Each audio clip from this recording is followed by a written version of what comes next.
jambatan katempo aya nu bodas. Barang kuring nepi ka palebah salah sahiji imah rangkai. Malah terus sudah lantaran ningali di juru kamar aya pocong anu tadi aya di jambatan Cigalumpit. Kade bisi aya nu maturan ditukangeun.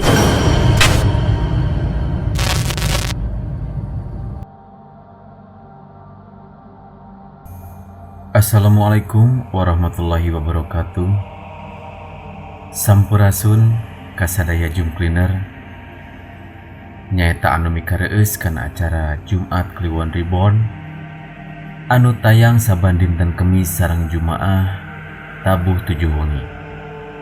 Simkuring Diki Martin salaku narator acara Jumat Kliwon Reborn sejak umajak ka Jumcleaner sadayana supados ulah hilap kanggo di subscribe channel YouTube-na JKR Official. Teras di like, share, oge di komen.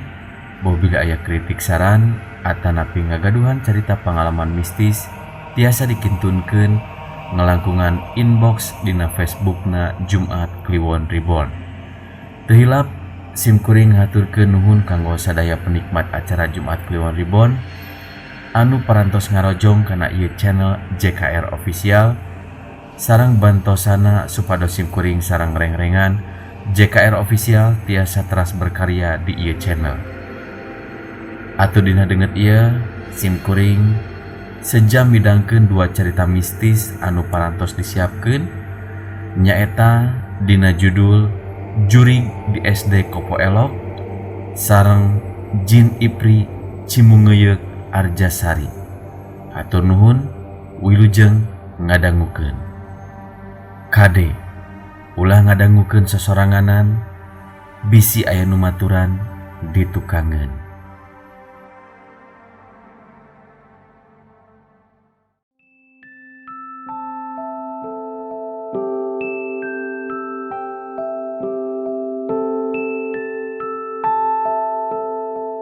Geus pasti lamun ninggang peuting samemeh datang pitunduheun kuring sok dipake nangkring di sisi jalan hareupeun imah. Bari jeung heureuy saling gonjak atawa saling omongkeun. Kadang sok ngadon ngoconan barudak awewe anu pareng ngaliwat ka palebah kuring nangkring. Harita kuring nangkring teh ninggang ti malam Jumaah. Puguh ge malam harita mah asa karasa sepi. Beda ti poe biasana. Pedah eta meureun harita teh malam Jumaah. Geus jadi catur balarea mun malam Jumaah masuk aya jurig anu nembongan. Pamikir kuring masih keneh loba jalma anu percaya kanu kararitu. Kadang jelma ku percayana kana rupa-rupa dongeng jurig sok ngajadikeun cilaka ku pamolah sorangan. Cek pamikir kuring barina oge make jeung kudu sieun sagala. Soalna can aya hiji kajadian jelema anu dihakan ku jurig. Kusabab harita di jalan hareupeun imah mah karasa tiiseun. Eueuh titinggalieun jeung eueuh ngonjakeun anu ngaliwat. Kuring jeung barudak anu sejen aya maksud rek pindah nangkringna. Rek ngadon nangkring ka tempat anu loba lalar liwat jalma. Pangpangna anu ngaliwatna teh awewe. Sok resep ari geus ngaheureuyan awewe teh. Dina ngaheureuyanna oge sugan we aya nu daekeun diheureuyan. Malaur keur ngajomblo teu siga batur anu pada-pada geus baroga ka bogoh.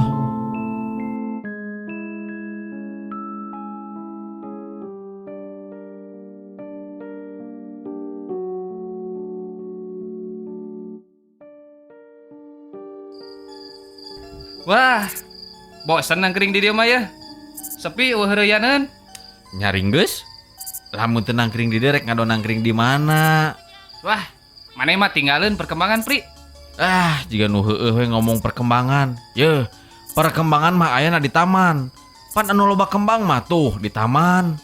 Ya, maksud urang mah mending tong nangkring di dieu wae. Geus we urang nangkringna di sekolahan SD.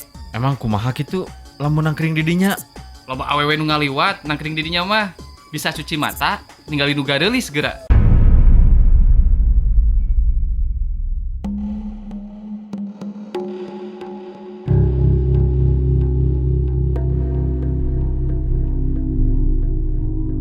Geus sapuk sarerea mah kuring oge arindit ngadon jalan-jalan muru ka SD Kopo Elok. Sajeroning muru ka jugjugan teh maklum kera resep heureuy nya bari laleumpang teh ngadon bari hareureuy gogonjakan. Malah leumpang teh teu karasa kuring sarerea geus aya di hareupeun sakola SD Kopo Elok. Kuring jeung nu sejena neangan tempat anu kira-kirana pantes jang dipake nongkrong. Tempat anu strategis keur ngaheureuyan awewe anu ngaliwat kadinya. Kusabab niat kuring kurang hade, nah atuh kuring nangkring di SD Kopo Elok oge angger harita mah kaayaan teh bet sepi kacida. Padahal waktu can peuting-peuting teuing. Da puguh ka karek jam 8. Kaayaan anu biasa rame ku anu ngaliwat peuting eta mah sepi kacida. Kuring oge ngajakan balik ke barudak. Tapi nu diarajak balik teh masih kene baretaheun caricing di dinya.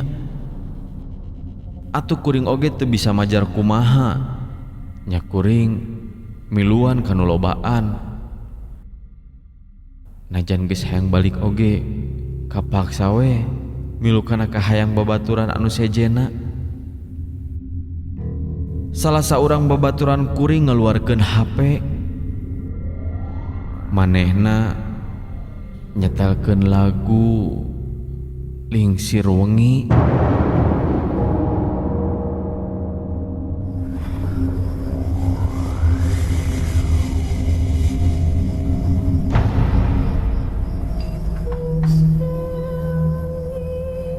Anu cek urang Jawa mah eta lagu teh bisa ngundang makhluk goib.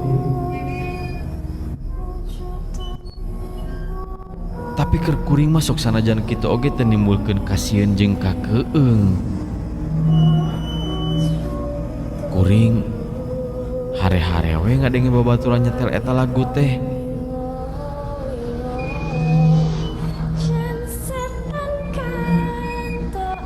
Kuring anteng bari panon mencrong ka jajalaneun bari jeung teu eureun melenyun udud.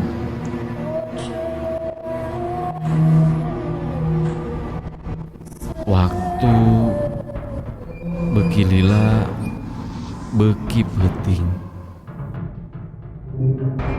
Kaayaan jadi beuki comrek.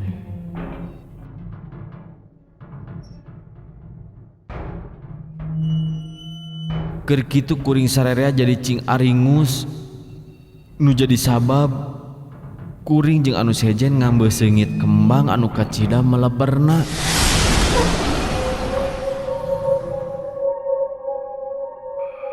Sabudeureun eta tempat jadi kaambe meleber seungit. Nu jadi kuring jeung nu sejena heran. Nah naon atuh anu kaambe seungit teh? Da sidik di palebadinya teh taya kebon kembang. Malah di papantes ku kuring seungit meleber sarupa kitu mah moal teu bisa urang awewe. Heug pastina teh eta awewe teh gelis kacida.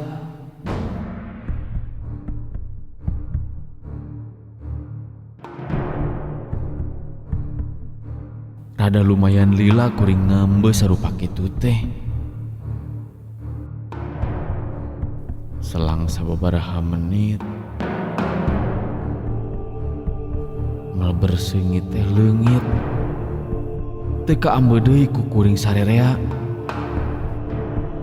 Geus kitu kuring jeung nu sejena cing aringus deui ngan ayeuna mah aya bedana. Lamun tadi mah nu kaambe teh seungit kacida, ayeuna mah kaambeuna teh jadi bau bangke.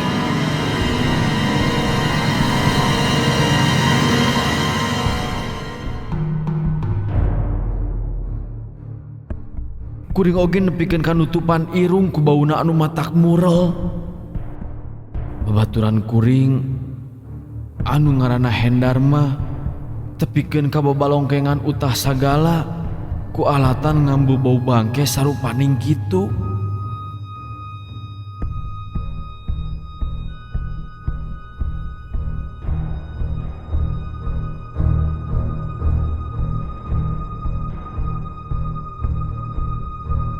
Si Hendar salah seorang batur kuring ujug-ujugna bareng banglumpat ninggalkeun kuring anu keur diuk. Sigana wae si Hendar terek ngadoneangan tempat jang utah. Tapi sanggeus sababaraha menit si Hendar teu balik deui ka dinya.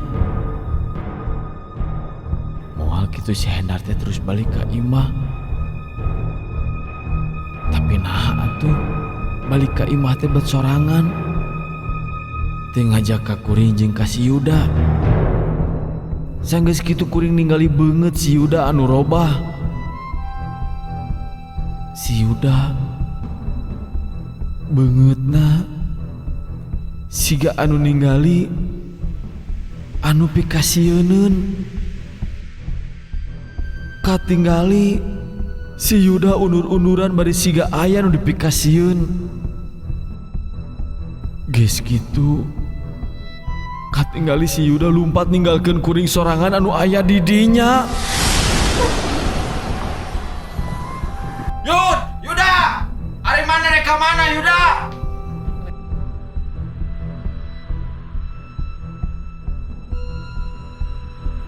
Tinggal kuring sorangan anu masih kene aya di hareupeun SD Kopo Elok. Keur kitu kuring ngarenjag. Sabab kuring ngadenge aya sora anu ngagerem ti satukangeun. Ngadenge aya sora kitu kuring langsung ngalieu ka tukang ningali kapalebah datangna eta sora. Barang mereka tinggali di tukangeun kuring aya anu ngabedega. Awakna jangkung gede, panon bolotot, barijeng katempo, bahamna siga anu rek calawak. Malahan tina bahamna anu calawak katingali siga aya getih anu ngucur. Kuring nu disebut calmawanian ningali kitu mah teu burung jadi gemper.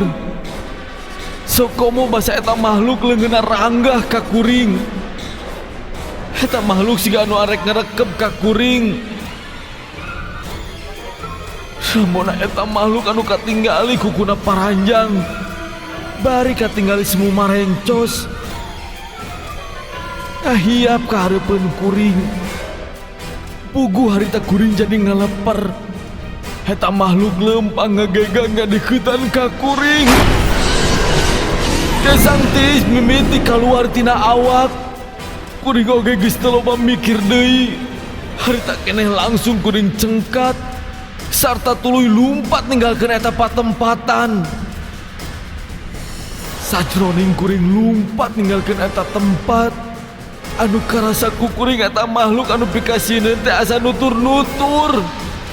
Kuring lumpat bari asa diudag ku eta makhluk. Kuring beuki narikan lumpat hayang ngejat ngajauhan ti eta makhluk. Karasaan kuring mah lumpat teh geus jauh di tempat tadi. Tapi naha atuh basa kuring eureun.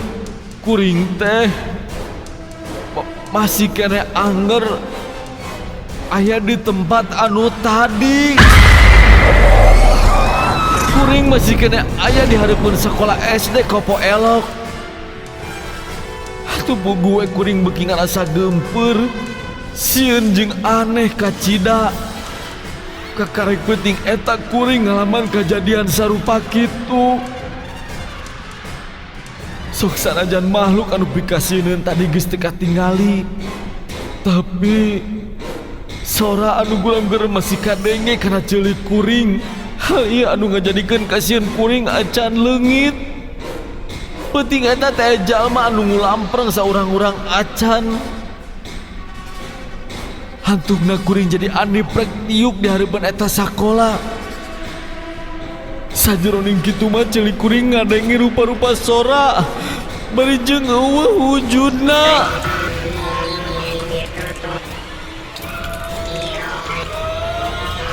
Kuring jadi sieun. Bari diuk kuring bari sasambat ka indung bapa. Malah kuring minta tulung ka nu Maha Kawasa. Sabab kuring geus teu kaduga deui ingkah teh eta tempat. Keur kuring diuk bari tungkul, kuring geus pasrah kana kaayaan. Tapi teu lila ti harita ujug-ujug kadenge aya suara aki-aki anu ngomong.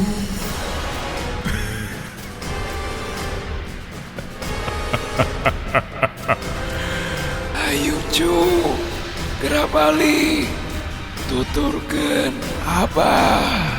Kuring cengkat ningali kapal bah anu ngomong. Katingali ku kuring aya seorang aki-aki anu keur ngajanteng. Kuring ngerasa teu wau jeung kakarek ningali beungeut eta aki-aki. Tapi nah atuh dina rasa kuring asa kungsi panggih jeung eta aki-aki. Aya pangajak sarupa kitu, kuring oge jadi aya rasa atoh. Kuring cengkat sarta terus init nuturkeun eta aki-aki anu lempang. Kuring bisa balik tepi ka imah, diantirkeun ku eta aki-aki. Bahasa kuring geus aya di hareupeun imah. Maksud kuring rek nganuhunkeun ka eta aki-aki anu geus ngantirkeun ka kuring. Barang dilieuk eta aki-aki teh beut geus eueuh.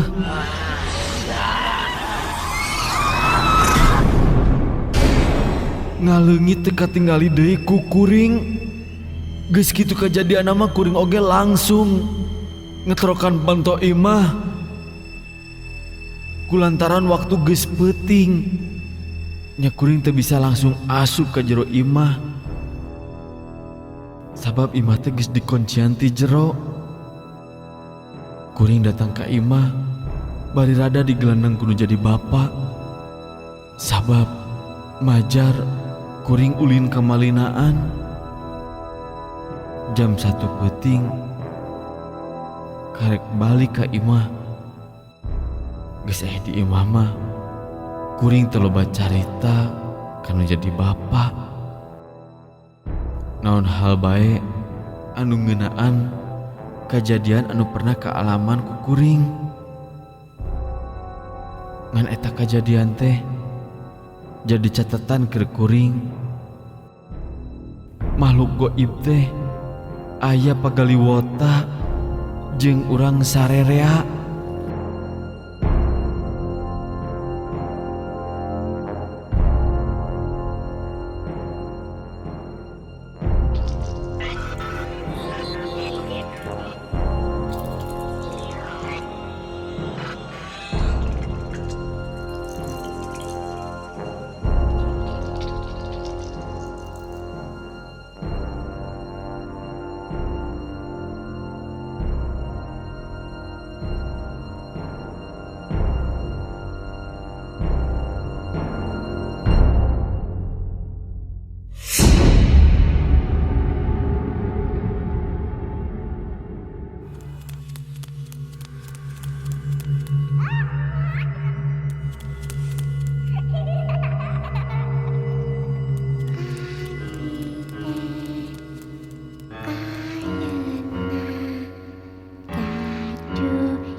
sebut we Adun, ngaran landihan kuring anu katelah.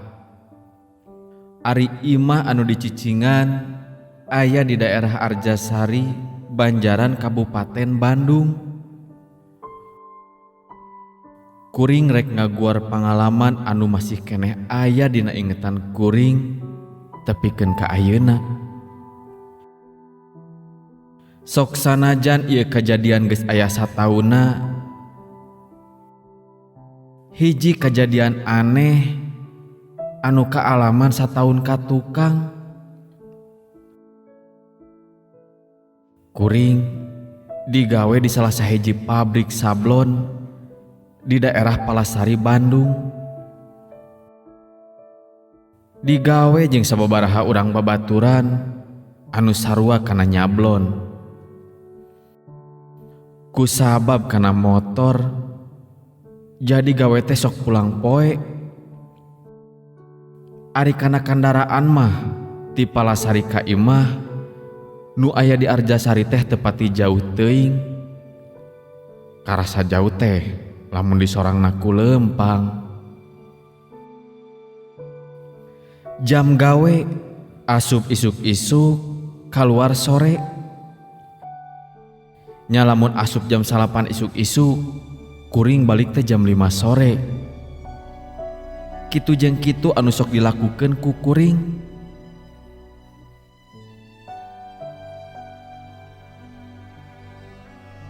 Pas ninggang pupun cerna usum hujan, kuring sok rada telat balik ka imah teh. Lantaran geus pada apal deui. Lamun ninggang usum hujan, daerah Palasari mah sok banjir. Kajadianana dina hiji poe saberes gawe kuring teu langsung balik. Lantaran hujan masih keneh ngecrek. Jeung di jalan lagi kabanjiran.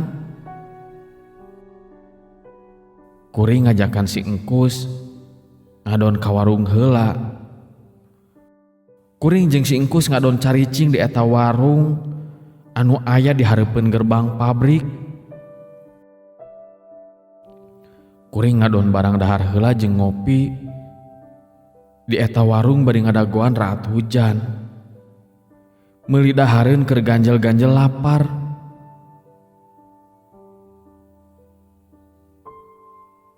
Dun, maneh balik teh ke Arjasari nya? Nya heueuh atuh, emangna balik ka mana? Nah, ari balik ke Arjasari mah naha tara keung di palebah pengumahan Cimunguyeukna. Ah, mending kudu keung sagala. Kan urang mah saarah jeung di dinya balikna teh. Tah, justru urang ayeuna mah moal balik ke Arjasari, tapi urang rek balik ke Banjaran, ka imah Uwa, jadi moal bisa bareng. Har, moal balik ke Arjasari, nyakeun we lah. Urang ek balik sorangan wae. Kade balik sorangan mah. Cenah, lamun malam Jumat mah sok kawenehan. Aya jin Ipri keur kawin.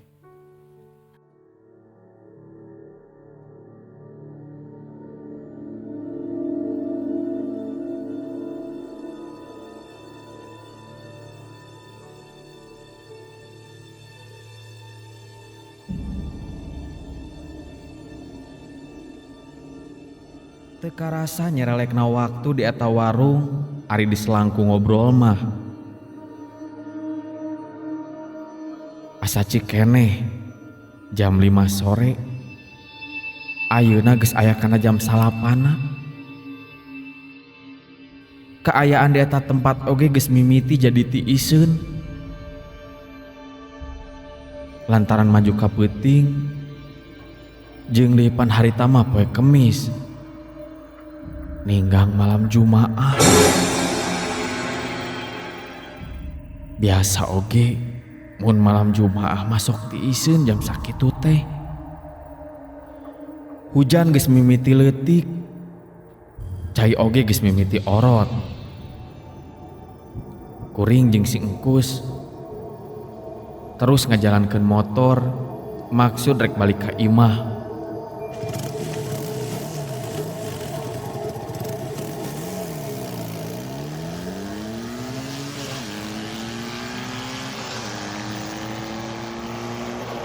Mimiti indi ti Palasari mah kuring jeung si Engkus bareng motor teh patutur-tutur. Motor anu ditumpakan misah arah teh di daerah Bojongpulus. Si Engkus mah nuju ke arah Banjaran, ari kuring mah muru ke daerah Arjasari. Basa indi ti Palasari mah kuring oge masih kene can ngarasakeun kakeung da puguh aya si Engkus. Tapina geus tepi ka Bojongpulus. Mimiti kuring ngarasakeun keung sagala. Kusabab kitu kuring ngajalankeun motor teh rada lalaunan. Maksudna mah sugan we aya ojek anu saarah nganterkeun muatan ka Arjasari.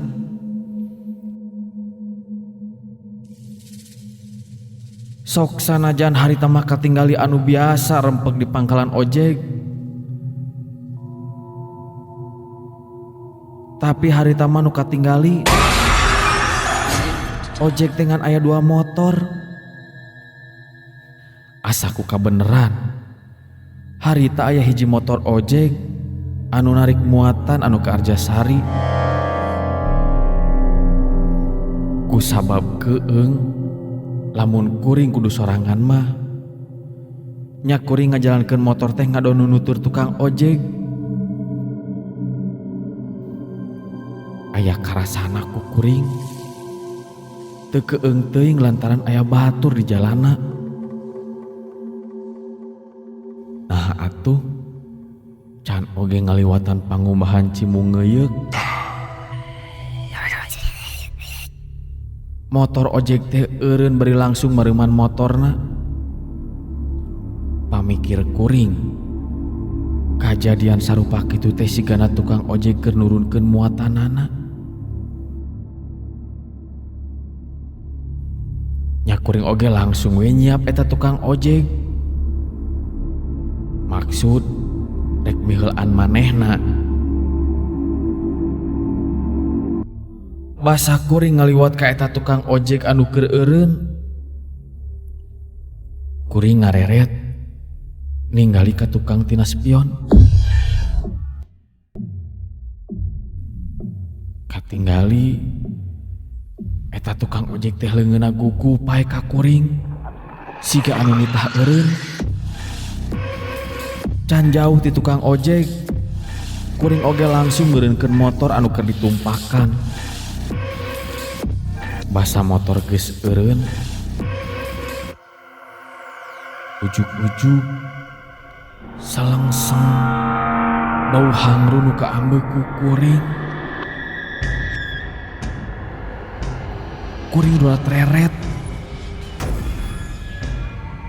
nitenan sabudeureun eta tempat.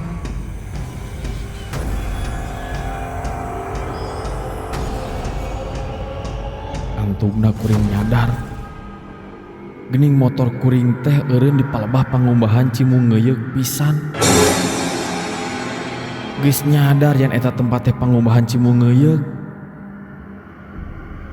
Ulu punduk kuring jadi cingpurengkak. Ingat deui kana omongan si Engkus. Geus kitu panon kuring mancok ke palebah jalan anu rek disorang.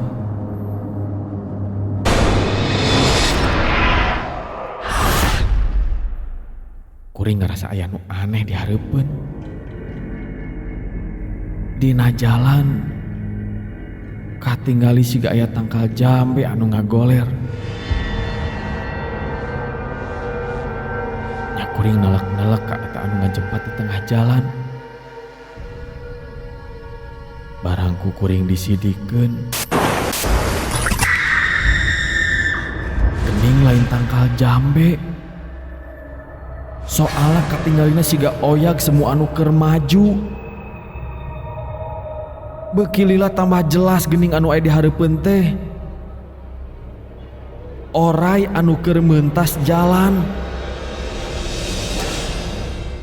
Ningali kitu mah mimiti kuring oge jadi ngarasakeun kasieun. Ku sabab ningali oray anu sakitu badagna. Malah kadenge sora geusik jalan anu disarada. Kagusru eta oray anu keur ngaleor mulu kasusukan. Keur anteng panon mancon ningali eta oray anu meuntas. Ujug-ujug kadenge aya sora awewe anu ngomong.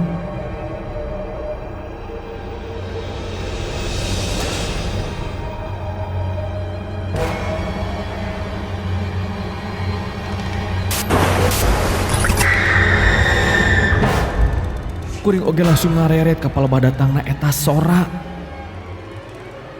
Barang kuring ngareret, mereka tinggali aya makhluk sagigireun.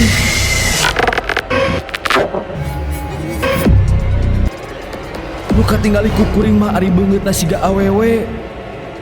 Katinggali bukna oge ngarumbay. Tapi basa jelas katinggali. Nah eta anu siga awewe teh panonangan ukur katinggali bobodasna hungkul. Awak jadi ngeleper. Kasieun geus nyangkaruk dina dada. Eta makhluk letahna lel-lelan siga letah oray. Nu beuki angot kasieun. Eta makhluk tina cangkengna kahandap geuning awakna teh. Awakna teh bet oray. Eta makhluk bangun anu amek ka kuring. Malahan bari jeung nyebut-nyebut rek mawa kuring ka nagarana. Eta makhluk maju ngadeuketan ka kuring. Puguh we kuring teh mah angot ku rasa kasieun. Kesa ngoprot saawak-awak. Rek ngejat teu bisa ngejat. Makhluk aneh tambah deket ka kuring. Atuh kuring jadi tambah soak. Karasa ngegelisir eta makhluk setengah jalma setengah oray. Kana awak kuring. Kuring geus teu bisa nanaon deui. Malah teu sadar kana kaayaan. Kuring teu inget di bumi alam. Awak kuring ngagoler di sisieun jalan. Jalan Pangubahan Cimungeyeuk.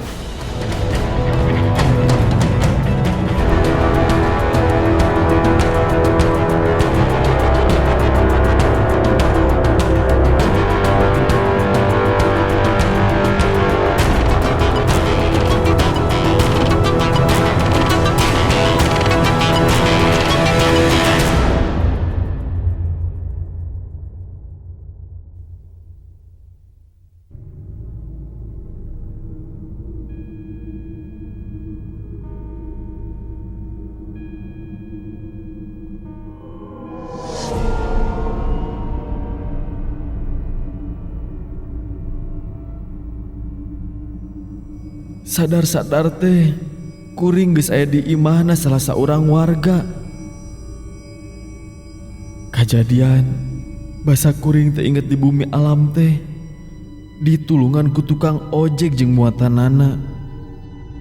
Nya harita kuring pada ngagotong dibawa ka imah. Da eta atuh ujang mah neutreg wae ku mang dititah eureun heula teh. Aduh, punten pisan Mang. Abdi teu apa.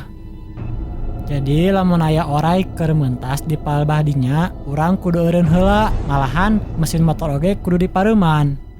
Kuring meunang keterangan ti tukang ojek jeung warga anu deukeut ka Pangubahan Cimungeyeuk dina malam Jumaah. Ngaliwat ka palebah dinya bari jeung kaayaan geus peuting mah kudu ati-ati. Nya anu jadi lantaran dina malam Jumaah di eta tempat sok dipake kawinna ipri atawa siluman oray. Tah di mana eta oray meuntas jalan, urang teh kudu eureun heula. Lamun teu kitu, manehna ngarasa kaganggu ku ayana urang. Sanggeus kuring ngalaman kejadian sarupa kitu. Kuring geus tara wani ngaliwat peuting sosoranganan ka jalan pangumbahan Cimungeuyeuh. Kadang lamun balik gawe ka peuting, kuring sok ngadon milu sare di imahna babaturan. Sieun kajadian kapanggih deui. Kajadian kuring dipegat Ipri di jalan pangumbahan Cimungeuyeuh.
Jik